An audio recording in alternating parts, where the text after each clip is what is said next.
Today on Fresno State Focus, we recap the Top Dog Awards Gala. Plus, we'll learn more about Most Distinguished Alumna Armin Bacon. Also, we will look back on the impact of Hispanic Heritage Month in the Central Valley. Fresno State Focus starts now.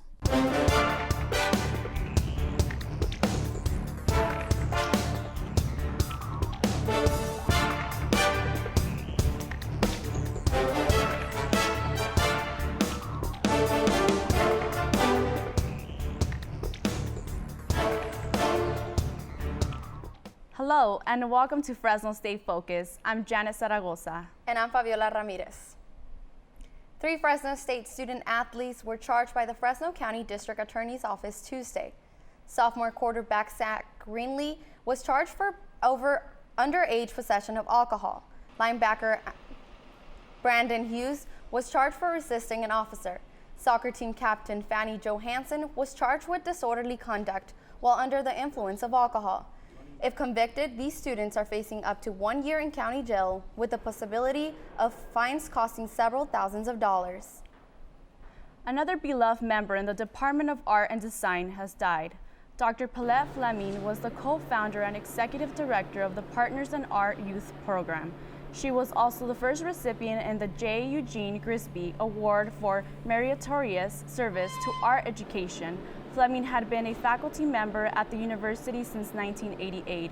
Professor Stephanie Ryan worked with the Fleming for 15 years. She was phenomenal in the community, in the art community, in the art education community, and working with kids. She was a brilliant scholar. She was a leader and organizer.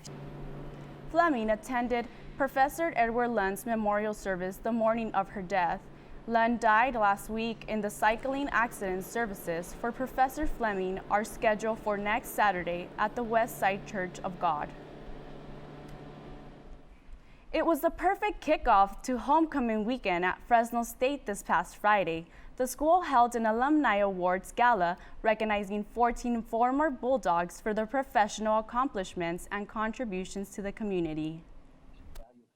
The school was organized the first ever Top Dog Talks, where 4 of the 14 honor alumni came together to give inspiring speeches and share some of their life experience with students and the community. No one comes to a courthouse shouting hallelujah.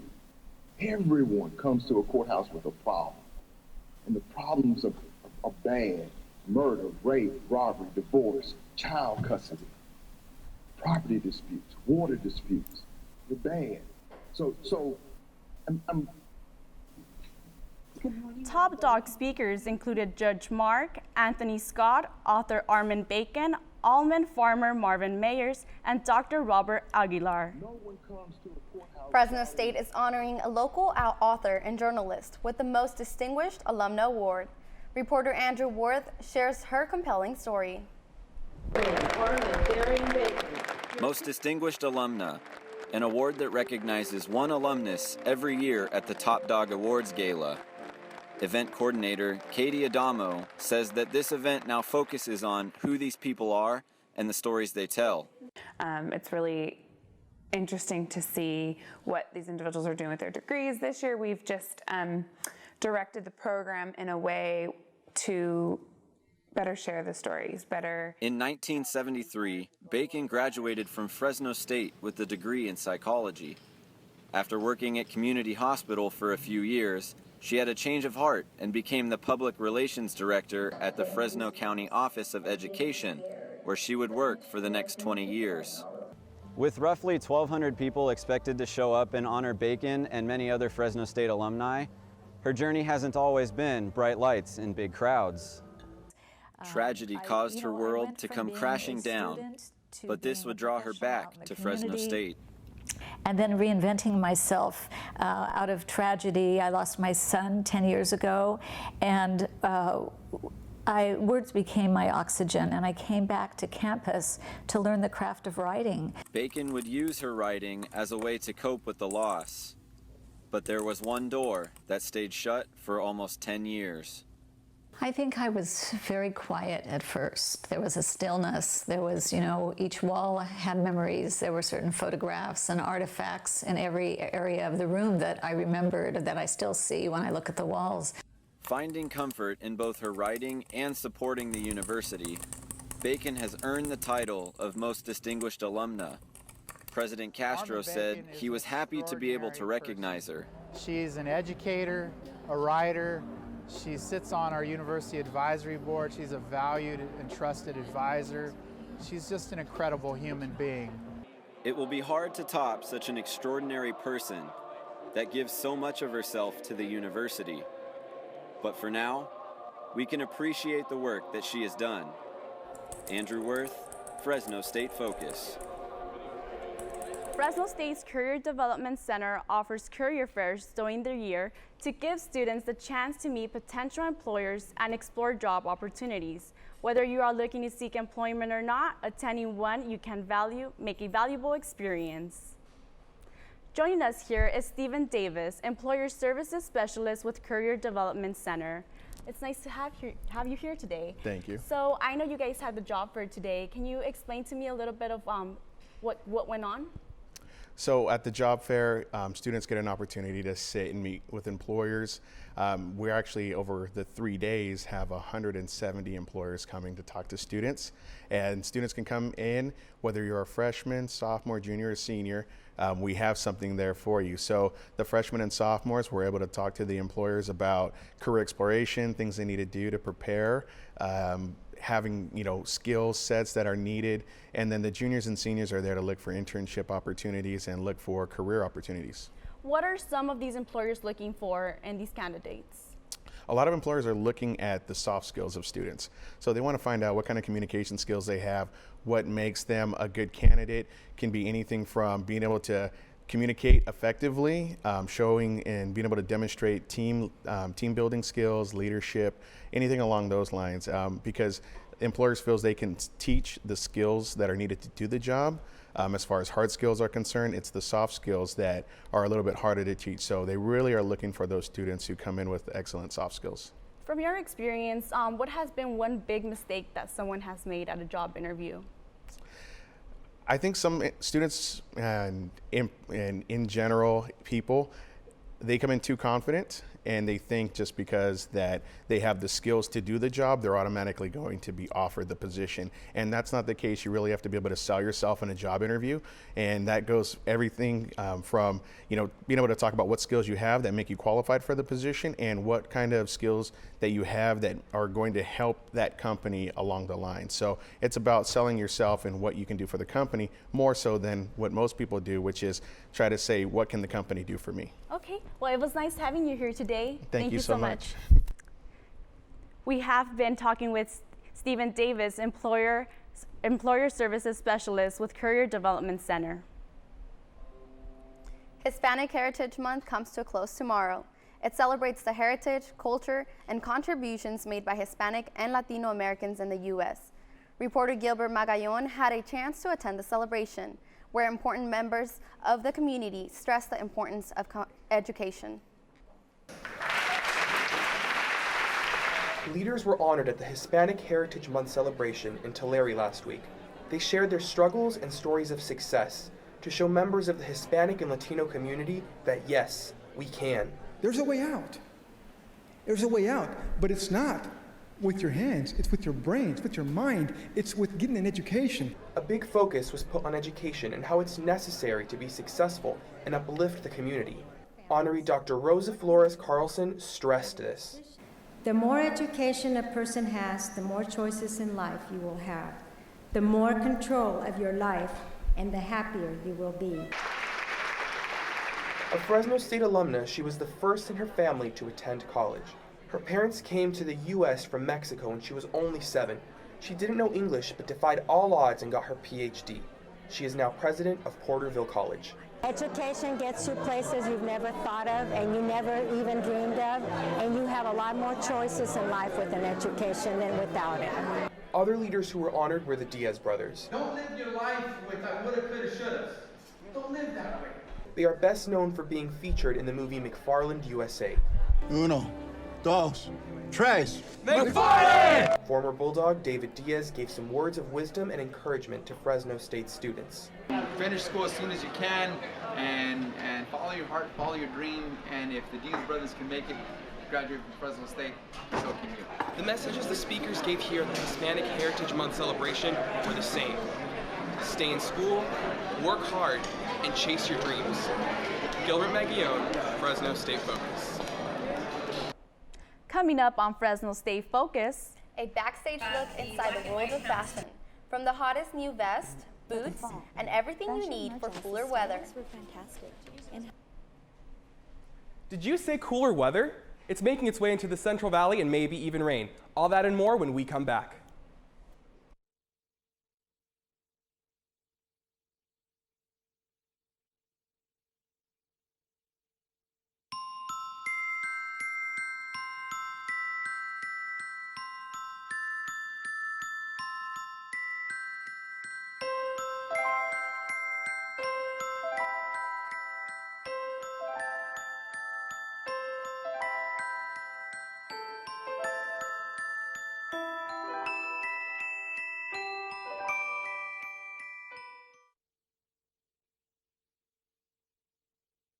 So you decided to go to Fresno State. Good for you. But you were too insecure to show Fresno State pride? That's a problem. Because you never bothered to show pride in your school, you are shunned by other students. Professors can smell the stench of impending failure on you and take no pity. Even the mass communication students agree you have no future. But all of this could have been avoided if you simply showed your pride for Fresno State. I am Fresno State. Fresno State pride. Show it or face the consequences. Cooler temperatures are moving in. If we take a look at our satellite map, over on the East Coast, we have a little bit of activity up in the Northwest, and we also have some activity over on the Southeast in Florida. If we move over to the West Coast, we have a system that's actually going to be moving in today over California that's going to be giving us hopefully that much needed rain we've been wanting. If we see here, we have our low pressure system that's going to be moving in this afternoon. It's going to be bringing us some cloud coverage, and it's also going to be bringing us slight showers into the South Valley. So speaking of the South Valley, today we are mostly in the 90s. And hopefully once that low pressure system moves in, we're going to get that much needed relief from this weather that we've been wanting. So for air quality today, we are mostly moderate. Across the board, and if we get that rain that we've all been waiting for, fingers crossed, we'll have some better air quality coming to us. So right now we're 89 degrees and we have a calm wind of 5 miles per hour coming in from the northwest. So for today, it's mostly sunny. Once we get that low pressure system coming in, we're going to have some cloud coverage, and the big change we've been waiting for happens on Thursday when we have a chance of rain. So what does that mean for us? That means that in the weekend, we're going to be having a cool down. So Friday, Saturday, and Sunday, we are going to be in the mid to lower 80s and even 79 on Sunday. So for the rest of the week, we're going to have 80 to 82, and hopefully we continue to cool down. That's all for weather, and now Diana Giselle with entertainment news. Thanks, Gilbert. Last week, I talked about Fresno State's production of Yellow Man, a play that touched on the issues of colorism within the Black community. While today, I show you the scoop on what really went behind closed doors and how one phone call saved the show. Let's do this thing. Let's do it. Let's dance. Yay! 7 days before the opening night, Fresno State alumna Deja Thompson got a phone call from a voice she knew very well. It was Fresno State theater professor Thomas Ellis. Let's go dance again. Ellis was on a time crunch after he had to replace the original leading actress because, as Ellis says, she had too much on her plate. Ellis told me that he just needed me to come down. I was all the way in LA, I was at work, and he calls me and he tells me that he wants me to play in be a part of his play. And I'm like, there's no way. Like, it opens next week, all these lines, like, you're crazy. Like, I'm like, no, I'm not gonna do it. But after some thought, Deja made her way down to Fresno and began her intensive and short rehearsals. Cast member Joshua Slack said having Deja come in was an easy transition. Rehearsals really went a lot faster and smoother, and there were a lot more, like the energy that she really brought to the cast really kind of bounced off, because after that, like, our performances got better.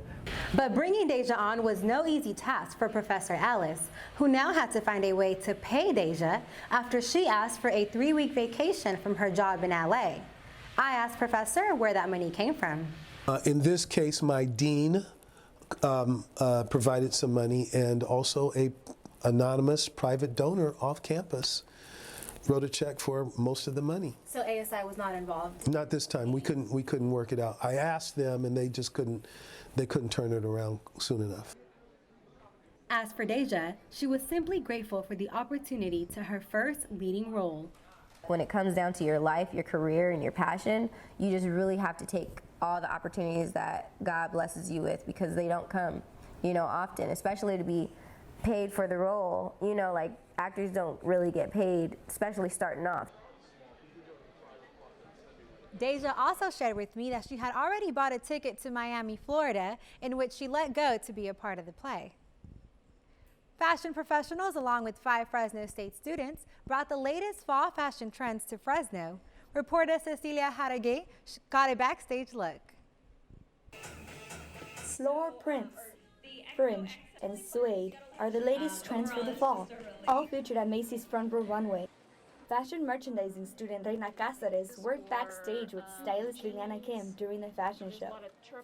She says events like these are hands-on and a good way to network with professionals. It's not just about fashion, it's also about knowing the business aspect of it, and that's where fashion merchandising comes in.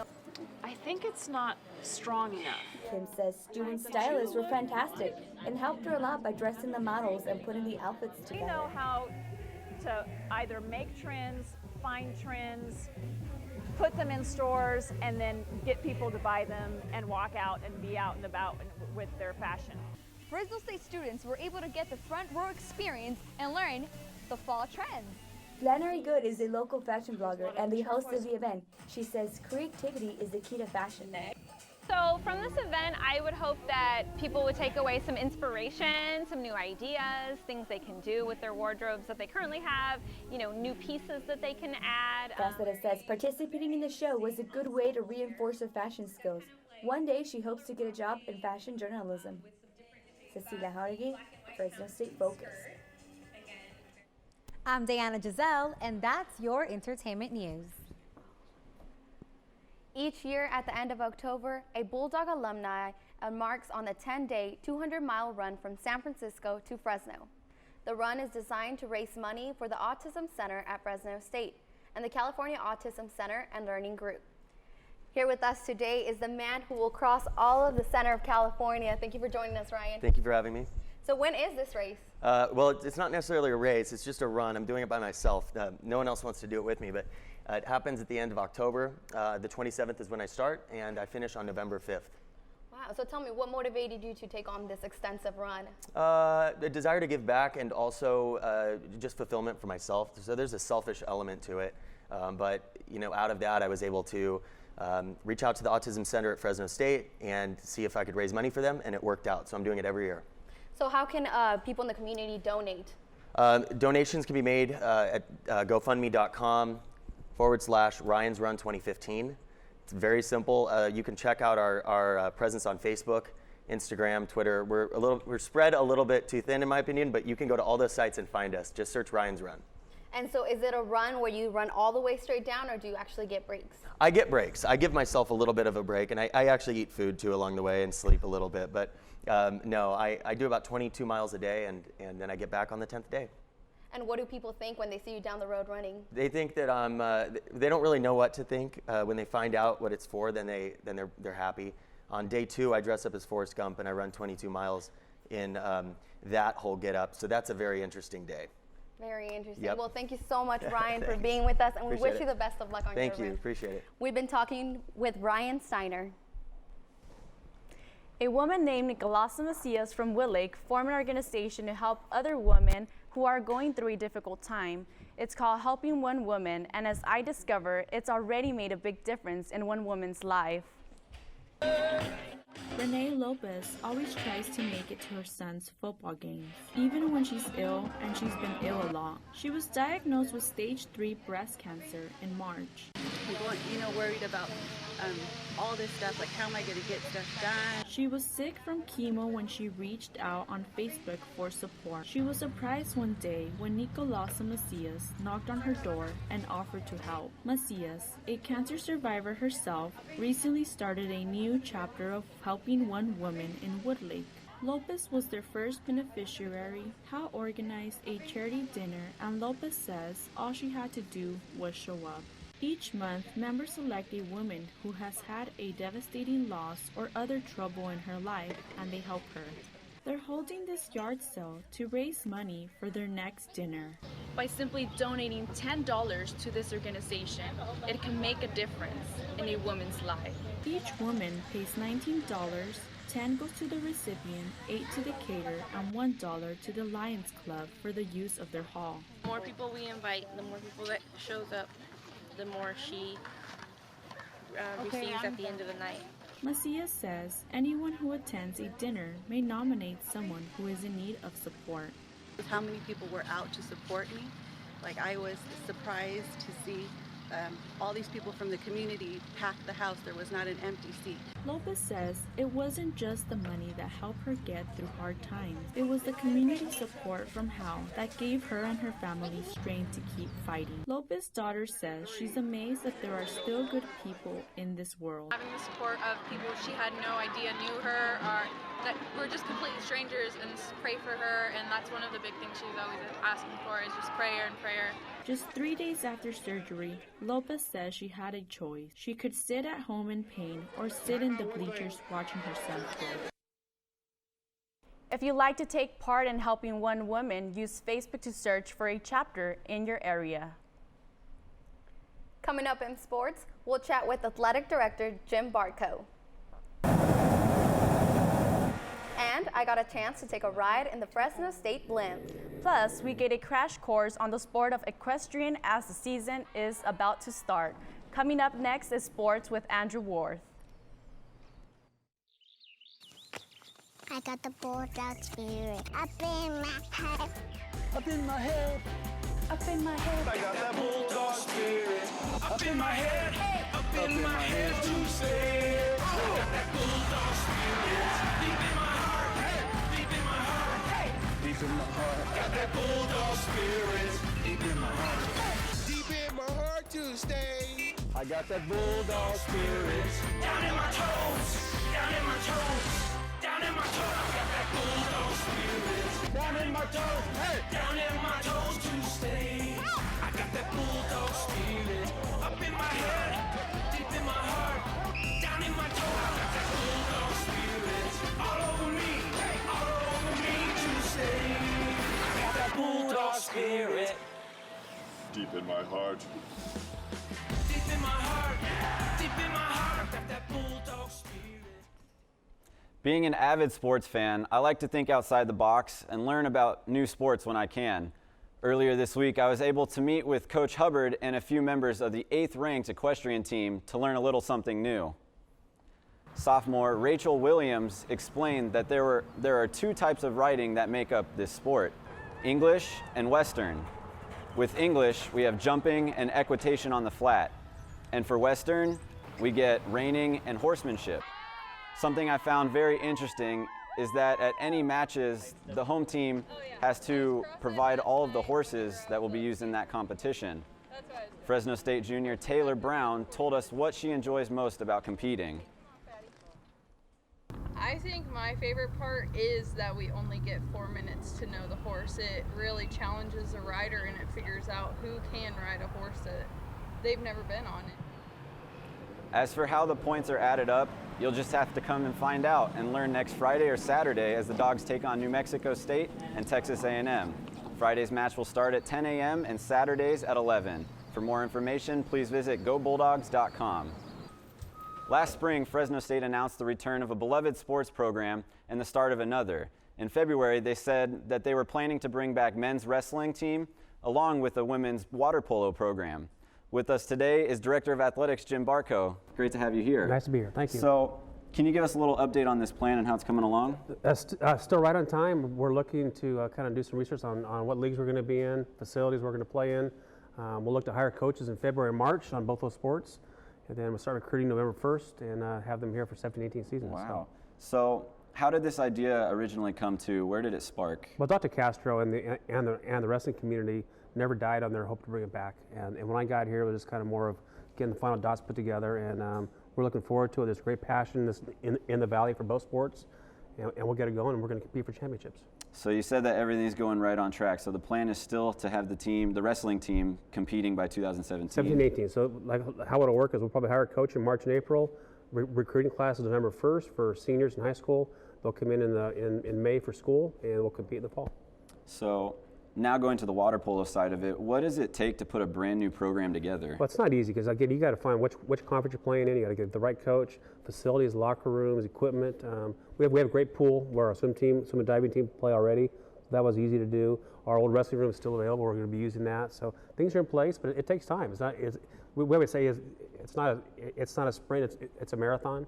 We're going to work hard to make this the right way to do it. Awesome. So are there any major dates that any fans can look forward to for wrestling or water polo yet? I think we'll have an announcement probably in December for the exact timeline, and probably March or April for the coach to be hired. So shifting more towards Fresno State news now, any other big things that you can share with us yet? Want to get a win on Friday. Let's hope for that one. Let's hope for that one. Yeah, so it's been a tough year so far, but we're gonna go. We're looking at redoing a Bulldog Stadium. A lot of fun things to do for there. Our tennis court just got completed, so we're doing a lot of great things. Our student athletes are always getting great grades. So we're gonna keep plugging away. Our fans need to be patient. We have a 5-year vision in place. We have a great president who's kind of given us a lot of great resources and support. So our hope is to make all of our fans proud. Perfect. Thank you for coming. Thank you very much. We've been talking with Director of Athletics at Fresno State, Jim Bartko. Now back to you, Fabiola and Janet. Fresno State is thrilled to be the only college athletic program with its own blimp. I myself got to check it out firsthand. You know, who goes out and buys a blimp? This guy. And I've thought about, I need to get a t-shirt that says that. Hey, we thought, we need to get one in Bulldog Red, and then we need to talk to Fresno State, and that's what we did. The blimp, named Bulldog 1, is half a football field long, and Fresno State is the only university and athletic department to own one. There's just something about seeing, that big bulldog up in the air that really draws the attention of everyone. The blimp is paid for by co-brand advertisers, and a portion of the ad sales go back to the university. As a Valley native, Chris Bowling plans to share the blimp with Fresno State for the next 5 years. It's my intention to keep it here and to keep it as a symbol for Fresno State and a symbol for the Valley. Bulldog 1 crossed the skies of Fresno State during its homecoming game this past weekend. Fans were amazed once more by the 150-foot-long blimp. It's a blimp. I don't know. It could fly around in the sky. I think it's cool to see that we had a blimp. I didn't even know that it was one of the few in the world, but I think it's exciting. From all of us at Fresno State Focus, have a good night.